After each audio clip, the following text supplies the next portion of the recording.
Assalamualaikum warahmatullahi wabarakatuh. Saya Zahra Ibnu Taatul Haira min 2020-53169. Di sini saya akan menerangkan tentang perancangan sistem berorientasi objek sistem informasi bidang pokok. Selanjutnya, paparan sistem. Apa itu paparan sistem? Paparan sistem merupakan suatu aktivitas yang menggambarkan secara rinci bagaimana sistem akan berjalan. Yang kedua, di sini saya telah mempunyai paparan sistem informasi gudang toko.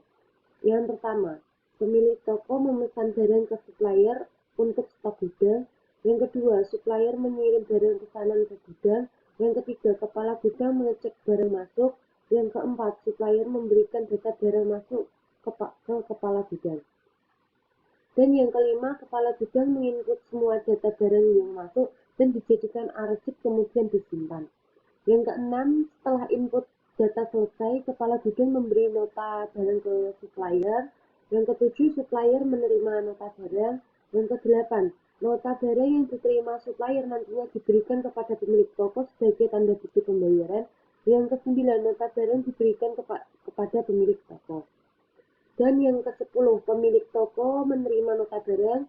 Yang ke-11, pemilik toko kemudian membayar tagihan pembayaran ke supplier. Ke-12, supplier menerima pembayaran. Ke-13, kepala gudang menginput data pembayaran dan diarsipkan. Dan yang terakhir, kepala gudang membuat laporan pembayaran untuk diserahkan kepada pemilik toko kemudian diarsipkan. Di sini saya memiliki pengelompokan aktivitas. Pengelompokan aktivitas dibagi menjadi tiga. Di sini ada yang pertama barang masuk, yang kedua pembayaran, dan yang terakhir laporan data. Pengelompokan aktivitas yang pertama barang masuk. Pemilik toko memesan barang ke supplier untuk stok gudang. Yang kedua, supplier mengirim barang ke gudang. Yang ketiga, supplier memberikan data barang masuk ke kepala gudang. Dan yang terakhir, kepala gudang mengecek barang yang masuk. Untuk pengelompokan aktivitas yang kedua yaitu pembayaran, kepala gudang memberikan nota barang ke supplier. Supplier memberikan nota barang kepada pemilik toko sebagai bukti tagihan pembayaran. Pemilik toko memberikan nota barang. Yang kelima, pemilik toko membayar tagihan kepada supplier. Dan yang terakhir, supplier menerima pembayaran. Pengelompokan aktivitas yang ketiga, laporan data. Yang pertama, kepala gudang menginput seluruh data barang masuk ke gudang, yang masuk ke gudang. Dan yang kedua, kepala gudang membuat laporan data masuk. Yang ketiga, kepala gudang menginput data pembayaran. Dan yang terakhir, kepala gudang membuat laporan data pembayaran. Di sini saya telah memiliki diagram use case di sebelah kanan. Terdapat tiga aktor, yang pertama kepala gudang, yang kedua pemilik toko, dan yang terakhir supplier.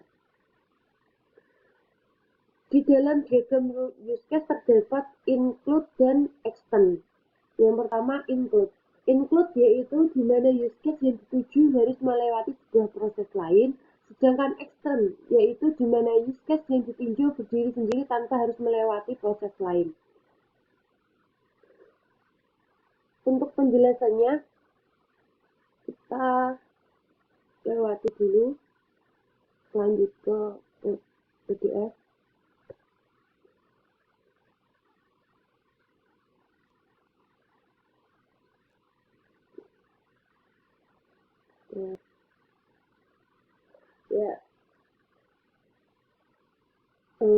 Ada di sini ada diagram bisnis use case. Ada tiga aktor, kepala gudang, pemilik toko, serta supplier. Di sini ada include dan extend, di mana include contohnya seperti ini. Ada laporan barang masuk, ada laporan pembayaran yang nantinya akan menjadi dibuat laporan. Sedangkan extend yang tidak melalui use case lain seperti nota pembayaran langsung kepada kepala gudang ke supplier nantinya akan dijadikan laporan pembayaran. Nantinya laporan pembayaran akan dijadikan sebuah laporan yang berarti include. Yang terakhir, diagram sistem use case. Terdapat supplier dan kepala gudang di sini memiliki dua aktor yang nantinya kepala gudang akan login ke dalam sistem, menginput barang masuk dan melakukan pembayaran ke supplier, dan yang terakhir kepala gudang akan membuat laporan.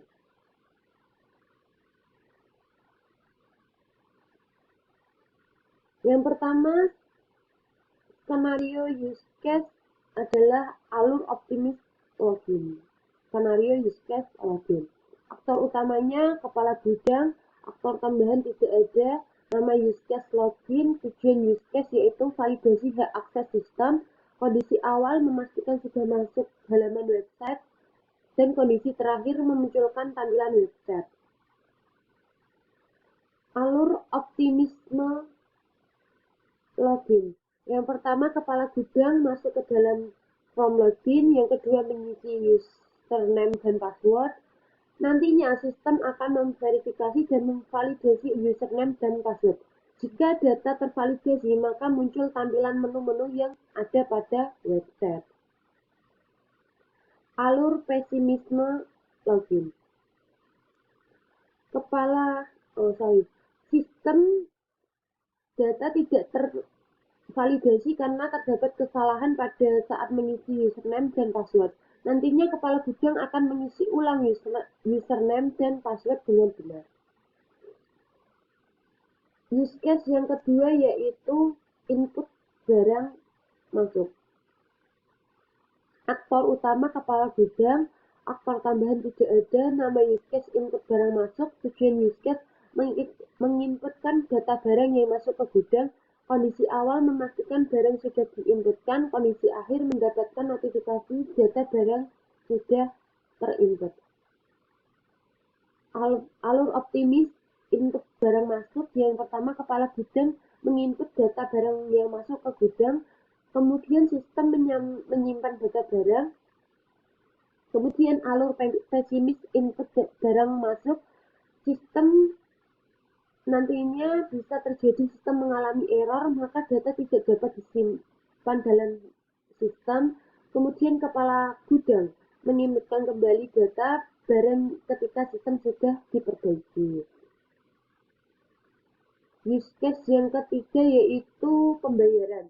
Aktor utama kepala gudang, aktor tambahan supplier, nama use case pembayaran, tujuan use case melakukan aktivitas pembayaran, kondisi awal membayar barang yang masuk ke gudang, kondisi akhir nota pembayaran sudah dikirim. Alur optimis pembayaran.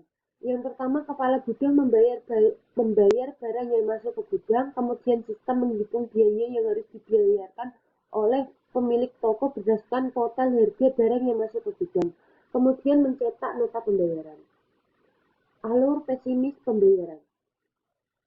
Yang pertama, jika ada sistem tidak dapat menghitung biaya yang harus dibayarkan karena mengalami kerusakan sistem, maka supplier bisa turun tangan untuk menghitung biaya dengan menyerahkan nota bawaan dari pabrik ke pemilik toko.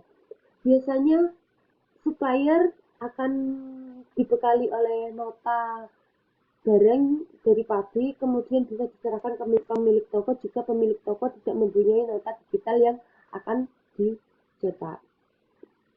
Yang terakhir, use case laporan.